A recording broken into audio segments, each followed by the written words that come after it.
আল্লাহ তাআলা বলেন, নিশ্চয় যারা ঈমান গ্রহণ করেছে, ইন্নাল্লাযীনা ক্বালু রাব্বুনাল্লাহ, নিশ্চয় যারা কথা বলেছে যে আল্লাহ পাক রব্বুল আলামিন বলেন, নিশ্চয় যারা কথা বলে রব্বুনাল্লাহ, আল্লাহ আমাদের রব, যারা কথা বলে আল্লাহ আমাদের রব, এই কথার উপরে ইস্তাকামু সুম্মা ইস্তাকামু, আল্লাহ আমাদের রব, মুহাম্মদুর রাসূলুল্লাহ সাল্লাল্লাহু আলাইহি ওয়াসাল্লাম আল্লাহর রাসূল, এই কথার উপরে মৃত্যুর আগ পর্যন্ত যারা অটল এবং অবিচল থাকবে, এই কথা থেকে যারা সরে যায় নাই, আল্লাহ রব্বুল আলামিন বলেন তাদের মৃত্যুর সময় আল্লাহর তরফ থেকে রহমতের ফেরেশতা এসে যাবে।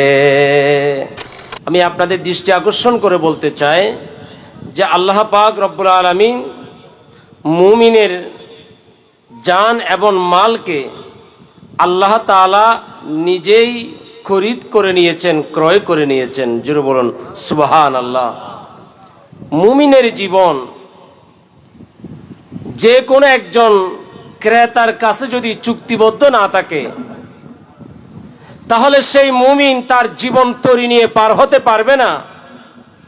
এই জন্য আল্লাহ পাক রব্বুল আলামিন আমাদেরকে তালিম দিলেন, শিক্ষা দিলেন যে আজকে শাহাদাতে কারবালার স্মরণের এই মাহফিল থেকে আমরাও সে কথা বলতে চাই যে ইমামে আলী মাকাম ইমাম হুসাইন রাদিয়াল্লাহু তাআলা যদি আমার রসুলের বায়াত ছেড়ে দিয়ে যদি ইয়েজিদের বায়াত গ্রহণ করতেন, তাহলে কারবালার জমিনে ইমামে আলী মাকামকে শাহাদাতের সুদা পান করতে হতো। বায়াত এটা এমন একটা জিনিস, এটা এমন এক চুক্তি। সাহাবীরা বললেন, ইয়া রাসূলুল্লাহ, আজকে আকাবায় যে শপথ গ্রহণ করলাম, মদিনা শরীফ যাওয়ার পরে, আপনি রসুল মক্কা থেকে মদিনায় হিজরত করার পরে, জীবনের সংকটময় মুহূর্তে, কঠিন সময়ে আমরা একথা বলবো না যে রসুল আপনাকে ছেড়ে আমরা পলায়ন করব, আপনার সাথে বায়াত ভেঙে ফেলবো, চুক্তি ভেঙে ফেলবো, একথা বলবো না। বরঞ্চ আল্লাহর কাছে আমরা আমাদের জান এবং মালকে আমরা আল্লাহর দরবারে বিক্রি করে দিয়েছি। জোরে বলুন সুবহানাল্লাহ। এই জন্য আল্লাহ পাক রব্বুল আলামিন যারা ইসলাম চর্চা করতে গিয়ে কালিমা গ্রহণ করার পরে রব্বুল আলামিন আল্লাহর সাথে বান্দার বায়াতের, বান্দার চুক্তির আরেকটা কথা আল্লাহ তাআলা বলছেন এভাবে।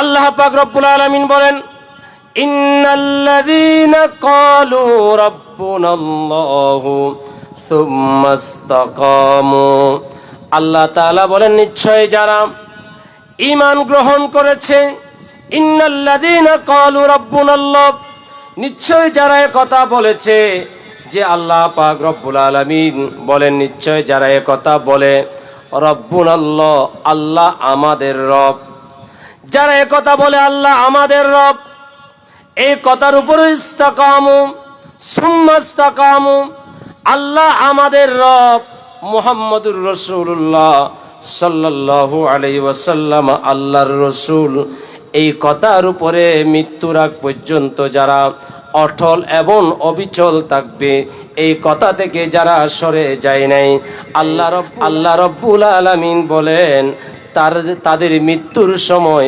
আল্লাহর তরফ থেকে রহমতের ফেরেশতা এসে যাবে। আল্লাহর তরফ থেকে রহমতের ফেরেশতা আসবে। কেন? কারণ আল্লাহ পাক রব্বুল আলামিন ঘোষণা দিচ্ছেন যে বান্দা, যে তুমি মৃত্যুর আগ পর্যন্ত একটা কথার উপরে অবস্থান করেছিলে, এই কথা থেকে তুমি সরে যাও নাই, তোমার অবস্থান দৃঢ় ছিল, মজবুত ছিল, তুমি তোমার অবস্থান থেকে নড়ে বড় হও নাই। সে অবস্থানটা কি? যে আমি যেদিন কালিমা পড়েছি, মুসলমান হয়েছি, সেই দিন থেকে আল্লাহ এবং রসুলের সাথে আমি একটা চুক্তিবদ্ধ হয়েছি।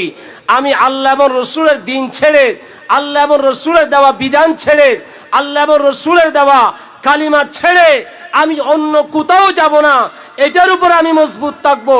আল্লাহ পাক রব্বুল আলামিন বলেন, ও ওই সমস্ত মানুষ যখন মৃত্যুর সম্মুখীন হয়ে যায়, তাতানাজ্জালু আলাইহিমুল মালাইকা, তখন আল্লাহর তরফ থেকে তাদের জন্য রহমতের ফেরেশতা এসে যায়। জোরে বলুন সুবহানাল্লাহ।